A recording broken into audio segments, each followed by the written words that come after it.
সুপ্রভাত সকলকে। আজ আমরা যে বিষয়টি আলোচনা করব সেটি একটি অন্য ধরনের একটু বিষয়।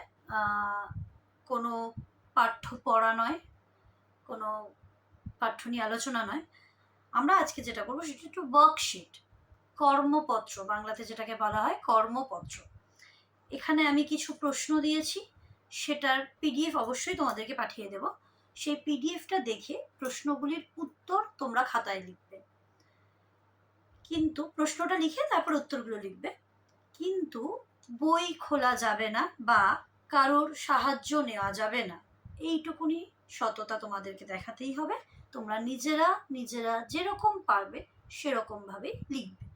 প্রশ্ন যদি পড়তে না পারো সেটার জন্য অবশ্যই বাড়ির বড়দের সাহায্য নিতে পারো, প্রশ্ন পড়ে দেওয়ার জন্য বলতেই পারো, কিন্তু উত্তরটি তোমাদেরকে নিজেদেরকেই লিখতে হবে।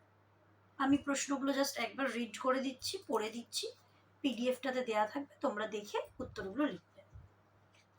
প্রথম প্রশ্নে দেওয়া আছে, 1 নম্বর প্রশ্নে, জফলা দিয়ে 10টি শব্দ লিখতে হবে।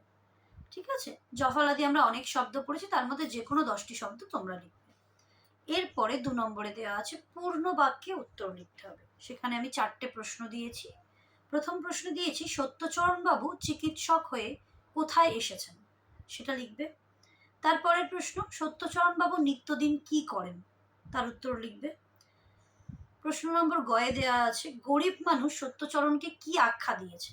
কি আখ্যা দিয়েছে তোমরা জানো, সেই উত্তরটি লিখবে, কিন্তু প্রত্যেকটি পূর্ণ বাক্যে লিখতে হবে।